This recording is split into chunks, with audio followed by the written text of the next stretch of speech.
क्या बैंक गाड़ी को सीज कर सकती है? यस कर सकती है, लेकिन ये कंडीशन पूरी होनी चाहिए। अगर ये कंडीशन पूरी नहीं है तो उस कंडीशन में किसी भी तरीके से नहीं कर सकती है। हेलो फ्रेंड्स, कैसे हैं आप सब? वेलकम टू माय चैनल एक्सक्वाटरी। मैं हूं आपका फ्रेंड एडवोकेट कैलाश और आज मैं आपको इस टॉपिक पे कुछ बातें बताने वाला हूं जिसमें कि अगर आपने अपना लोन नहीं चुकाया तो उस कंडीशन में क्या हो सकता है। आज मैं आपको इस वीडियो के अंदर यही बताने वाला हूं। जो आपके पास क्या राइट्स है, बैंक के पास क्या राइट है, मतलब अगर कोई भी पर्सन अगर कार लोन ले रहा है तो उसके पास क्या राइट्स हैं उसके बारे में डिस्कस करूंगा। साथ ही बैंक के पास क्या क्या राइट्स हैं वो भी डिस्कस करेंगे। साथ ही आरबीआई के गाइडलाइन या कॉन्ट्रैक्ट एक्ट के अकॉर्डिंग या फिर सरफेसिया एक्ट में क्या बातें कही गई हैं वो भी बात आज इस वीडियो के अंदर मैं कवर करने वाला हूं। तो इस वीडियो को आप लास्ट तक देखना ताकि आपके मन में इस टॉपिक से रिलेटेड जो भी क्वेश्चन है उसका सॉल्यूशन आपको मिल पाए। तो आइए स्टार्ट करते हैं इस वीडियो को। देखिए, इसमें जो मेन क्वेश्चन जो मेरे पास पूछे गए हैं वो मैं आपको बता दूं। जो फर्स्ट जो मैंने टॉपिक लिया हुआ है इसमें वो है लीगल प्रोविजन का, जिसमें कि मैंने लीगल प्रोविजन जो कि कार लोन से रिलेटेड लीगल प्रोविजन होते हैं वो मैंने कवर कर रखे हैं। साथ ही एक बोरोवर का क्या राइट है, वो पर्सन जो लोन उठा रहा है किसी भी बैंक से, उसका इंडियन लॉ के अंदर क्या उसके राइट्स हैं, ये भी आज मैं इस वीडियो के अंदर कवर किया हूं। उनके राइट्स क्या हैं ये इसके ऊपर डिस्कस करेंगे। साथ ही क्या बैंक सीज कर सकती है कार को, क्योंकि इस क्वेश्चन को लेकर के काफी सारे आर्गुमेंट रहे हैं। कई बार हमें सोशल मीडिया पे कई वीडियो ऐसे देखने के लिए मिलता है जिसमें कि इस चीज को लेकर के काफी बहसबाजी चल रही होती है और रिकवरी एजेंट कहीं भी आकर के आपकी गाड़ी को सीज करने के लिए आ जाते हैं। तो इसके बारे में भी आज समझेंगे, जो क्या बैंक वाले आकर के आपका कार सीज कर सकते हैं, इसके ऊपर भी आज डिस्कस करेंगे हम। साथ ही इसमें और भी चीजें समझेंगे हम, जो आखिर बैंक अगर इलीगली सीज करती है, अगर वो इलीगल कवर करती है तो आप क्या कर सकते हो उसके अंदर। अगर बैंक आकर के आपकी गाड़ी को उठा के ले जाती है इलीगली, आपको कोई इंफॉर्मेशन नहीं मिलता है, तो उस कंडीशन में आप क्या कर सकते हो, ये भी टॉपिक मैंने इसमें कवर कर रखा है। साथ ही ऑनरेबल सुप्रीम कोर्ट का क्या केस लॉ है, कौन कौन से जजमेंट उन्होंने दे रखे हैं, तो उसके बारे में डिस्कस करेंगे। साथ ही प्रैक्टिकल टिप्स कुछ जो मेरी तरफ से एडवाइस दिया जाएगा इस पे भी आपको ध्यान रखना है, तो ये मैं लास्ट में कवर करूंगा। ये जो प्रैक्टिकल टिप्स है, तो इसके लिए आपको ये कंप्लीट वीडियो देखना है जिससे कि ये सारे क्वेश्चन आप कवर कर पाओ और आपके मन में अगर कोई भी क्वेश्चन इसके अलावा रह जाए तो उसके बाद आप मुझे कमेंट करके पूछ सकते हो। यहां पे जैसे कि मेरा फर्स्ट टॉपिक था लीगल बेसिस, जो क्या है हमारे पास लीगल प्रोविजन। तो इस देखिए हमारे पास 3 लीगल प्रोविजन है। एक तो इंडियन कॉन्ट्रैक्ट एक्ट के अकॉर्डिंग, दूसरा सरफेसिया के अकॉर्डिंग, तीसरा हमारे पास आरबीआई का गाइडलाइन है। इन तीनों में हमें कार लोन से रिलेटेड ही प्रोविजन पढ़ने हैं। तो अगर हम जब भी कार खरीदने जाते हैं तो बैंक और बोरोवर के बीच, जो लोन ले रहे हैं उनके बीच में एक कॉन्ट्रैक्ट बनता है। उस कॉन्ट्रैक्ट को आपको डिटेल में पढ़ना है, क्योंकि कई बार बैंक से आप क्या ले रहे हो, सिक्योर्ड लोन ले रहे हो या अनसिक्योर्ड ले रहे हो, आप क्या ले रहे हो, आप सिक्योर्ड या अनसिक्योर्ड, इसके बारे में आपको समझने की जरूरत है। साथ ही जो अगर बोरोवर फेल करता है किसी भी तरह से पेमेंट में, उस टाइम क्या राइट है, क्या उसमें टर्म्स एंड कंडीशन दिए गए हैं, ये सारी बातें आपको उस कॉन्ट्रैक्ट के अकॉर्डिंग आपको सारे कॉन्ट्रैक्ट में वो चीजें पढ़नी है, वो चीजें ध्यान से देखनी है। अगर उसमें मन में कोई कंफ्यूजन रह जाए तो उस समय ही आप जो भी बैंक है जहां से आप लोन ले रहे हो कार के लिए, उससे आपको बात करना है। दूसरा, सरफेसिया एक्ट के अकॉर्डिंग, देखिए ये एक्ट जो है अपने आप में बहुत ही बड़ा जो है एक लीगल प्रोविजन है, क्योंकि इस एक्ट के बारे में कई लोगों के पास इंफॉर्मेशन नहीं है, कई लोग इसे इग्नोरेंस में रखते हैं। लेकिन मैं आपको बता दूं, जो अगर बैंक ने आपको 60 डेज का नोटिस दे दिया, उसके बाद अगर आपने कोई रिस्पॉन्स नहीं लिया तो बैंक के पास बहुत सारे राइट आ जाते हैं। तो कभी भी बैंक के इस नोटिस को आपको इग्नोर नहीं करना है, इस बात का आपको हमेशा ध्यान रखना है। जो अगर बैंक आपको as per section 13 subsection 2 of SARFAESI act अगर नोटिस आपको प्रोवाइड कर रहा है तो विद इन 60 डेज आपको उसके रिस्पॉन्स करना है, ठीक है। यहां पे देखिए, अगर वो रिस्पॉन्ड नहीं करता है, पेमेंट नहीं करता है, तो उसके पास पोजीशन लेने का राइट यहां पे बन जाता है। उस समय यहां पे पोजीशन लेने का राइट उनके पास बन जाता है, अगर वो गाड़ी हो या कोई घर हो, इन दोनों कंडीशन में ये चीजें बन जाती है यहां पे, ठीक है। तो इस बात का हमें ध्यान रखना है, जो ये सिर्फ अप्लाइड होता है सिक्योर्ड लोन पे, ठीक है। अगर हमने अपनी गाड़ी पे कोई सिक्योर्ड लोन ले रखा है तो उस कंडीशन में अगर हमारे पास बैंक के पास अगर नोटिस आया, देन बैंक के पास राइट है। तो क्या अनसिक्योर्ड लोन में नहीं मिलेगा? अनसिक्योर्ड में नहीं, ये सिर्फ सिक्योर्ड लोन पे एप्लीकेबल होता है सरफेसिया एक्ट, ठीक है। अनसिक्योर्ड लोन पे एप्लीकेबल नहीं होता है। अब सिक्योर्ड लोन क्या है, अनसिक्योर्ड लोन क्या है, इसके बारे में भी हम किसी वीडियो के अंदर सेपरेटली डिस्कस करेंगे, क्योंकि एक अपने आप में एक बड़ा टॉपिक है और इस टॉपिक के ऊपर हम अलग से डिस्कस करेंगे। तो इस बात को आप समझें, जो अगर किसी भी तरह का सिक्योर्ड लोन ले रहे हैं आप कार के ऊपर या होम लोन के अकॉर्डिंग, तो उस कंडीशन में अगर बैंक से अगर आप डिफॉल्ट करते हो और उसके बाद अगर बैंक से नोटिस आया है इस तरह का, जो कि इस सेक्शन के अंदर आएगा, अगर आया हुआ है तो उस कंडीशन में आप कभी भी इसे इग्नोर ना करें। आप तुरंत जो भी एडवोकेट हैं आपके, जिनसे भी आप अपना लीगल जो है एडवाइस लेते हो, उनके साथ जरूर संपर्क में जाएं और वहां पे आप जरूर एडवाइस लें जो इसके बाद मुझे क्या एक्शन लेना है। क्योंकि अगर आपने विद इन 60 डेज अगर आपने उस पर रिस्पॉन्स नहीं दिखाया तो वहां पे कहीं ना कहीं बैंक के पास ये पोजीशन लेने का जो है राइट क्रिएट हो जाता है। ठीक है, उसी तरह से इस रूल 8-9 में भी यहां पे दिया गया है जो अगर आपने इस पे रिस्पॉन्स नहीं किया तो उनके पास पोजीशन लेने का, उसका वैल्यूएशन करने का या ऑप्शन करने का ये राइट उनके पास क्रिएट हो जाता है एज पर सरफेसिया एक्ट और रूल 8 और 9 के अंदर। तो इस बात का आपको ध्यान रखना है। तो इस बात पे भी हमें ध्यान रखना है जो आरबीआई का गाइडलाइन दे रखा है उन्होंने बैंक के रिकवरी एजेंट के लिए, जो कोई भी बैंक किसी भी थर्ड पार्टी को भेज करके बिना रिटर्न नोटिस के जाकर के अगर फोर्स करता है, हरासमेंट करता है, थ्रेट करता है तो ये सभी इलीगल है और कहीं ना कहीं इस पे जो है हम अपना लीगल एक्शन ले सकते हैं। अब आपके पास क्या राइट है इसके बारे में हम समझते हैं। जो कि कोई भी बोरोवर, कोई भी जो लोन लेने वाला पर्सन है उसके पास इंडियन लॉ के अंदर क्या राइट्स हैं। तो उनके पास राइट क्या है, देखिए राइट ये है जो उन्हें प्रॉपर नोटिस दिया जाएगा। अगर वो प्रॉपर नोटिस नहीं दे रहा है तो कहीं ना कहीं आपके राइट्स का ये वायलेशन है। दूसरा, जो आपको सुना जाएगा, राइट टू बी हर्ड। कई बार ऐसा देखा गया है जो बैंक वाले अपने मनचाहे तरीके से बिना नोटिस दिए आकर के आपकी गाड़ी को रिकवर कर लेते हैं, आपकी कार को लेकर चले जाते हैं। ये पहली बात तो आपका फर्स्ट जो आपका राइट है उसका वायलेशन है। दूसरा, जो आपको सुना जाएगा, ऐसा नहीं है जो बैंक अपने मनचाहे तरीके से कभी भी कोई भी नोटिस सर्व कर देगी और बिना सुने आपको आपके जो भी कार है उसका पोजीशन ले लेगी। तो ये दोनों चीजें आपकी राइट है, जो आपको नोटिस भी सर्व किया जाएगा, साथ ही आपको सुना भी जाएगा जो आखिर आपकी बात क्या है, आप कब तक पेमेंट कर सकते हैं, आप उस लोन को पेमेंट कैसे करना चाहते हैं, ये सारी बातें आप डिस्कस कर सकते हैं बैंक के साथ और बैंक इस पे आपको सुनेगा। बिकॉज बिना सुने वो कोई भी ऐसा एक्शन नहीं लेगा क्योंकि ये आपका राइट है और अगर इस राइट का वायलेशन होता है तो बैंक के ऊपर भी आप लीगल एक्शन ले सकते हो। थर्ड क्या है, जो अगर आपको, जो मैंने उसमें आपको बताया था, जो अगर आपके पास नोटिस आता है विद इन 60 डेज तो आपको क्या करना है, उस पर रिस्पॉन्स करना है आपको, जो आपको अपना अपील फाइल करना है। कहां पे, डीआरटी के अंदर।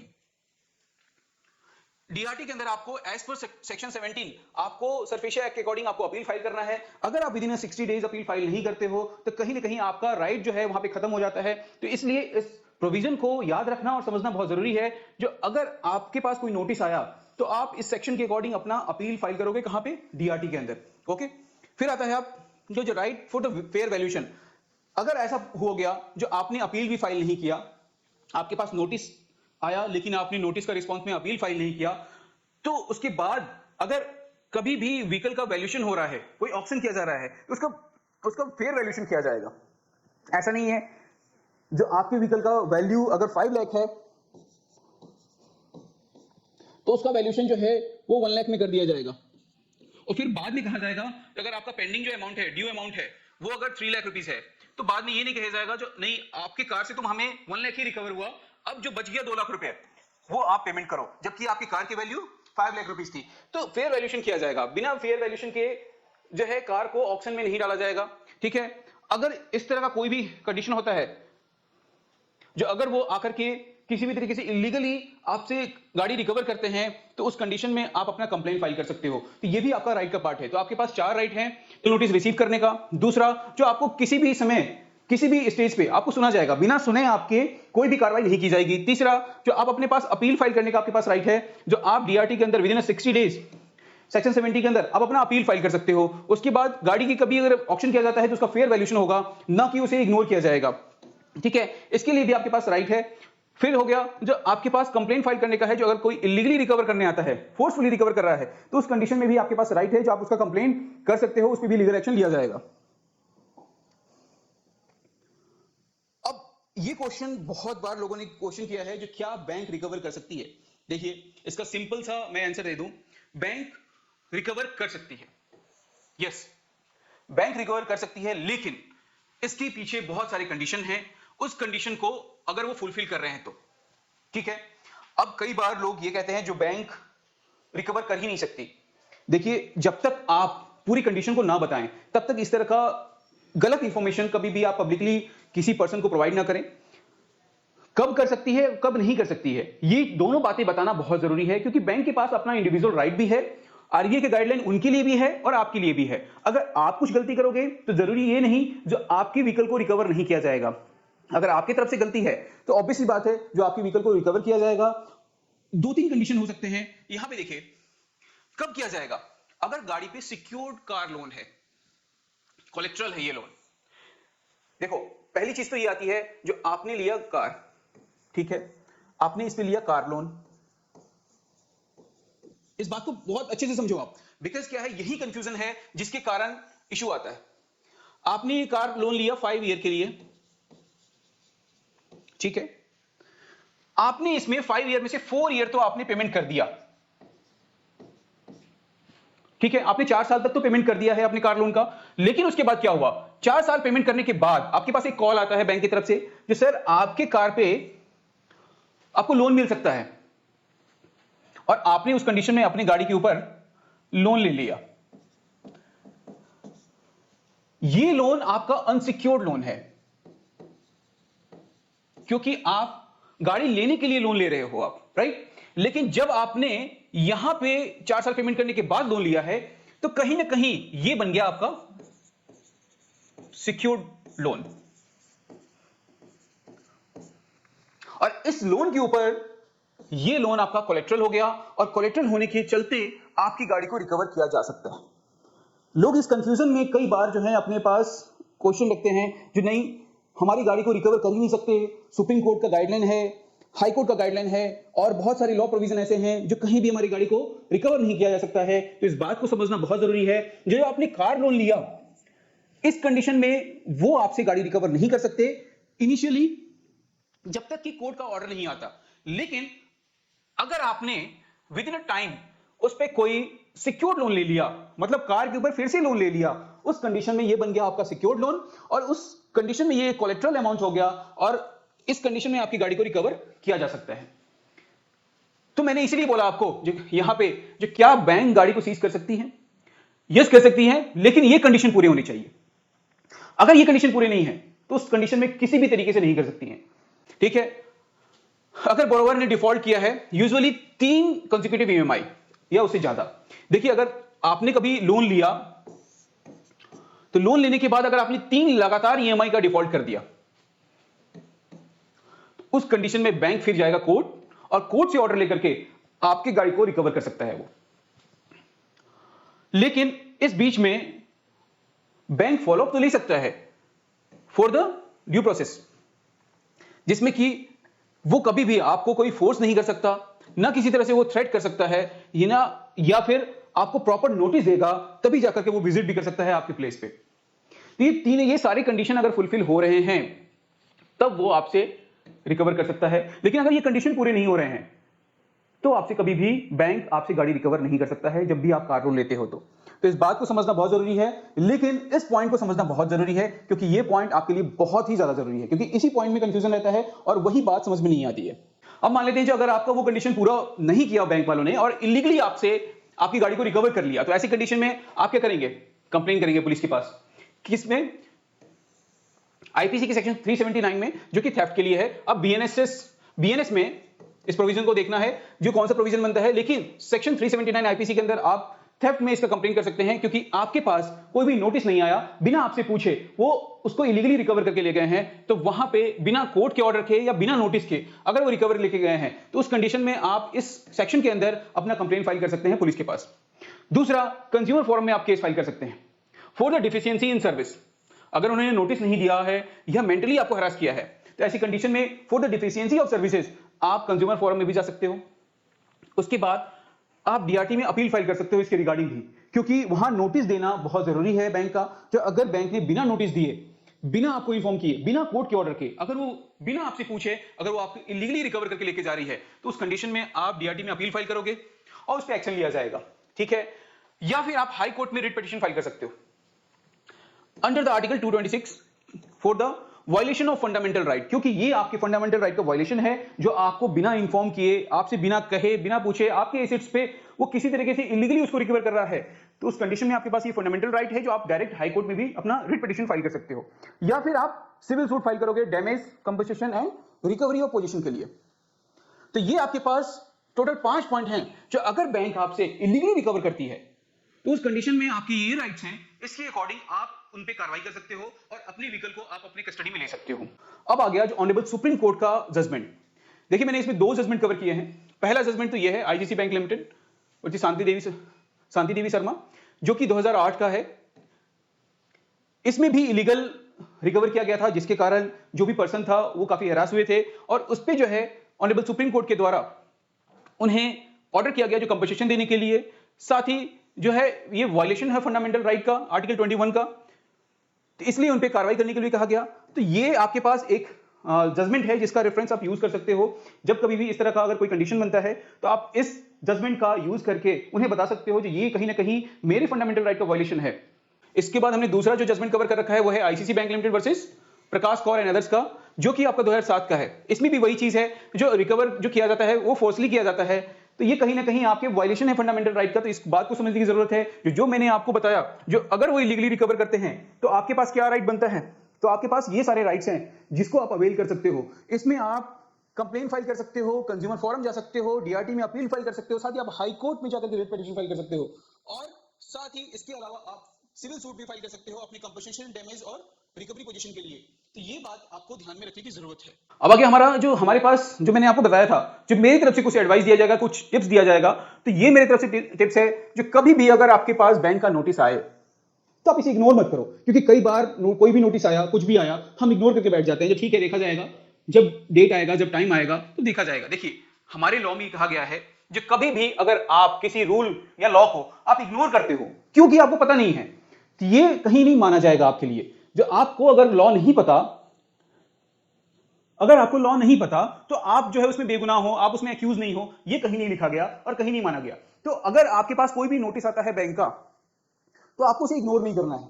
आपको इमीडिएटली अपने जो भी लीगल सलाहकार हैं, जो भी आपको लीगली एडवाइस करते हैं, उनके पास जाना है और उनसे पूछना है जो आखिर में इस पे क्या रिस्पॉन्स कर सकता हूं और मुझे क्या करना चाहिए।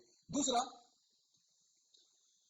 जो अगर आप पेमेंट नहीं कर पाते हो तो आप इमीडिएटली बैंक में जाओ और वहां पे जाकर के आप वन टाइम सेटलमेंट कर सकते हो या फिर अपने लिए ईएमआई का रीशेड्यूलिंग कर सकते हो। तो ये रिक्वेस्ट जाकर के आपको इमीडिएटली कर लेना है।